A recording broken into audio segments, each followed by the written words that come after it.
عباده الذين اصطفى اما بعد فاعوذ بالله من الشیطان الرجیم بسم اللہ الرحمن الرحیم۔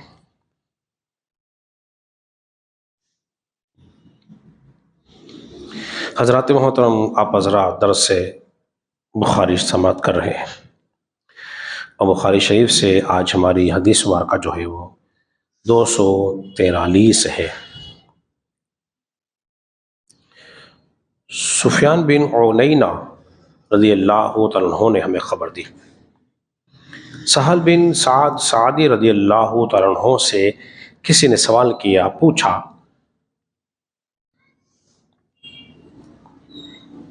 کہ نبی پاک صلی اللہ علیہ وسلم کو جب زخم لگا تو اس کا علاج کس طرح کیا گیا؟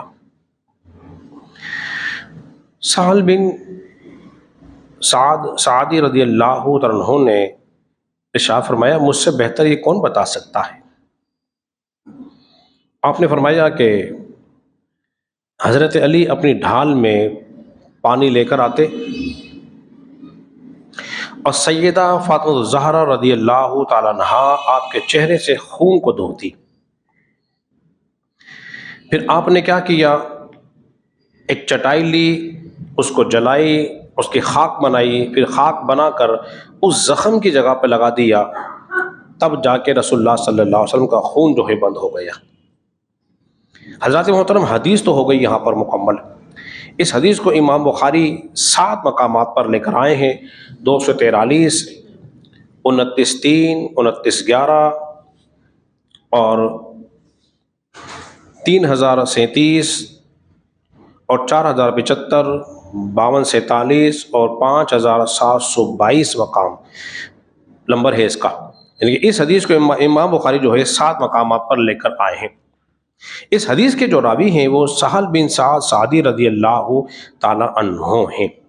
ان کا نام پہلے حزن بتایا جاتا ہے، پھر نبی پاک صلی اللہ علیہ وسلم نے ان کے نام کو بدل کر آپ کا نام سہل بن سعد سعدی رضی اللہ تعالیٰ عنہ رکھ دیا۔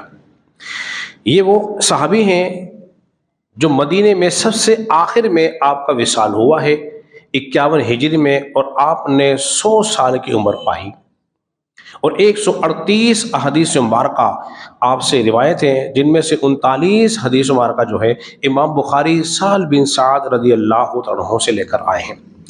انہوں نے جو بات بیان کی حدیث کے تو کیا ہے، پوچھا جا رہا ہے کہ رسول اللہ صلی اللہ علیہ وسلم کو جب زخم لگا تھا اس کا علاج کس طرح ہوا؟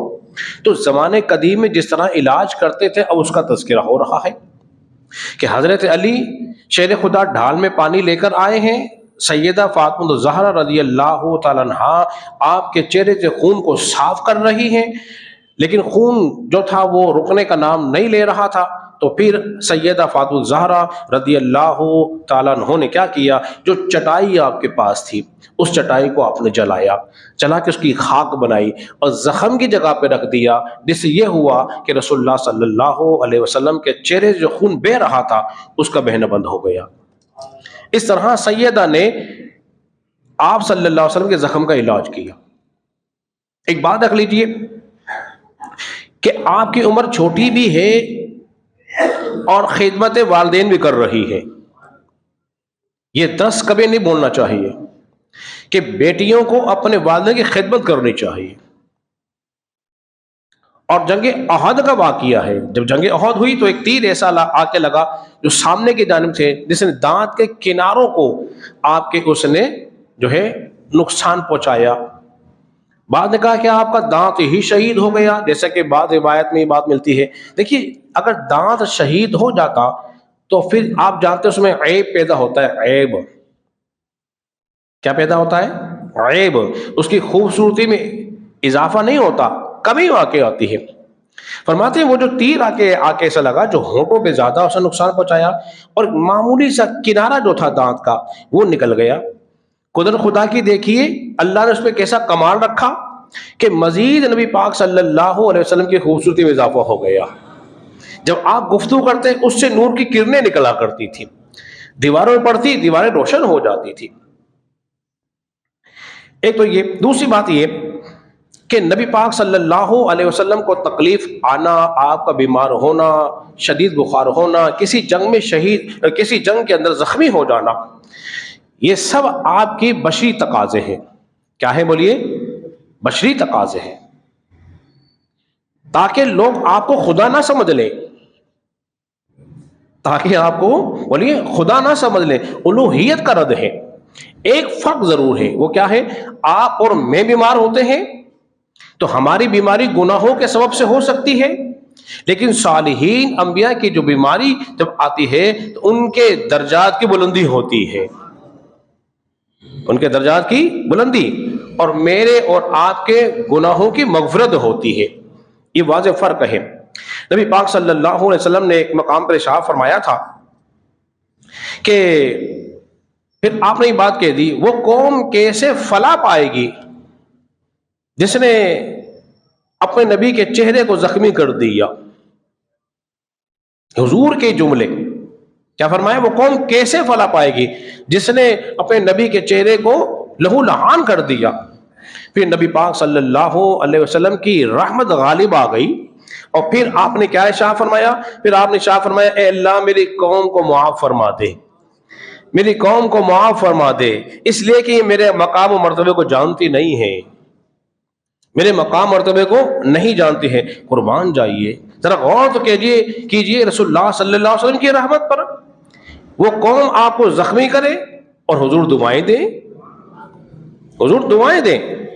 اسی طرح دیکھیں نا، جب آپ طائف گئے اور طائف سے بڑی امید تھی آپ کو کہ طائف کے لوگ میری دعوت کو قبول کریں گے، مگر طائف کے لوگوں نے کیا کیا؟ آپ پر پتھر برسائے، لہو لہان کر دیا، خون بہتا ہوا نالین تک آ گیا، وہ جو جوتا مبارک آپ نے پہنا ہوا تھا خون سے آلودہ ہو گیا، بھر گیا. تو صحابہ نے کہا رسول اللہ اب آپ ان کے لیے دعا کریں. انہوں نے اچھا سلوک نہیں کیا.